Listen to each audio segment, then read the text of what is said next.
Depuis le début de l'année 2023, la monnaie locale du Zimbabwe s'est affaiblie de plus de 80%. Ainsi, le système de devises multiples de ce pays d'Afrique australe est ancré au dollar américain. Selon l'Agence nationale des statistiques du Zimbabwe, près de 80% des transactions locales du pays se font en dollars.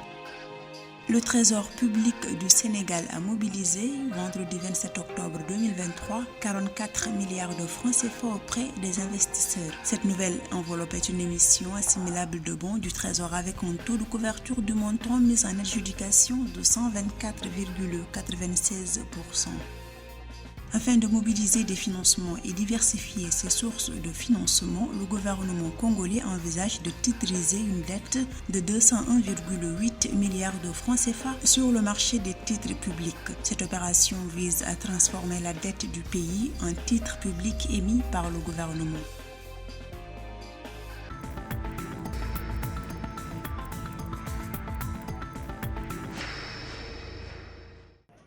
Initialement fixée à 2025, la date limite de l'autorisation de l'utilisation pour le système multidevises au Zimbabwe a été prolongée jusqu'au 31 décembre 2030 par le président zimbabwéen Emmerson Mnangagwa. Cette décision vise à stabiliser l'économie zimbabwéenne qui a été confrontée notamment à une hyperinflation et une pénurie de devises. Selon l'Agence nationale des statistiques du Zimbabwe, le système de devises multiples dans ce pays d'Afrique australe est ancré au dollar américain et près de 80% des transactions locales se font en dollars.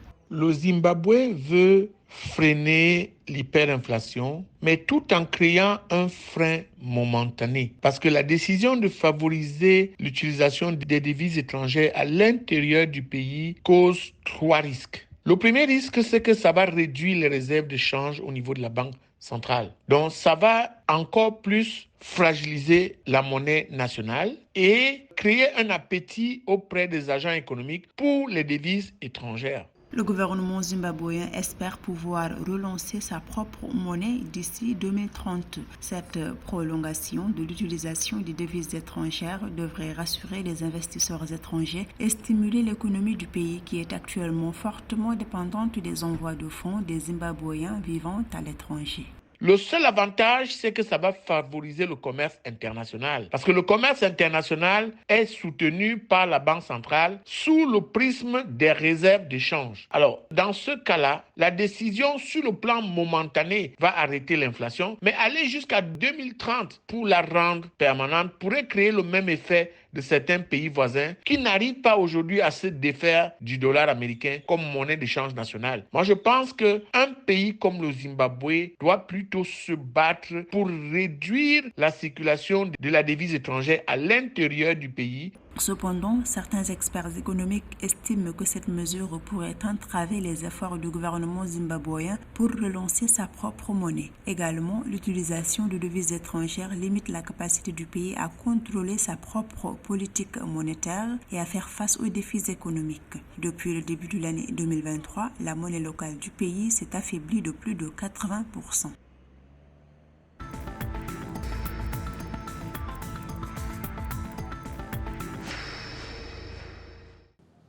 Le Trésor public du Sénégal a levé avec succès 44 milliards de francs CFA sur le marché financier de l'UMOA, Union monétaire ouest-africaine. Ceci à la suite d'une émission assimilable de bons du Trésor effectuée le vendredi 27 octobre 2023. Le Trésor public sénégalais sollicitait un montant de 40 milliards de francs CFA. Il s'est vu proposer des soumissions globales de 49,98 milliards de francs CFA, ce qui correspond à un taux de couverture du montant mis en adjudication de 124,96%. Il convient de rappeler que lors de sa dernière sortie sur le marché des titres publics de l'UMOA, l'État du Sénégal a levé un montant de 225,5 milliards de francs CFA.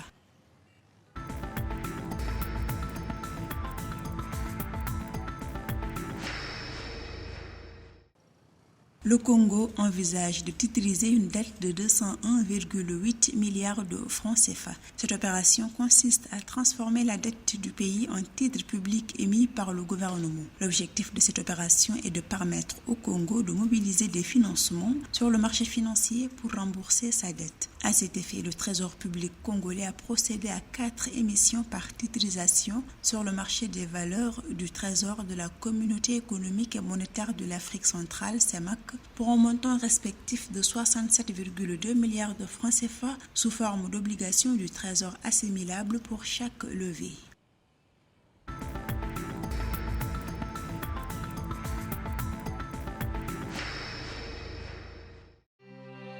Le Trésor du Maroc a réussi à placer 2,9 milliards de dirhams d'excédent de trésorerie lors d'une adjudication organisée le vendredi 27 octobre 2023. Cette adjudication s'est faite en 2 opérations de placement des excédents de trésorerie. Le premier placement, avec prise en pension, porte sur 2,2 milliards de dirhams et le deuxième placement en blanc porte sur 700 millions de dirhams. Cette opération a suscité un intérêt important de la part des investisseurs avec une demande totale de 7,72 milliards de dirhams, soit un taux de couverture de 2,67%.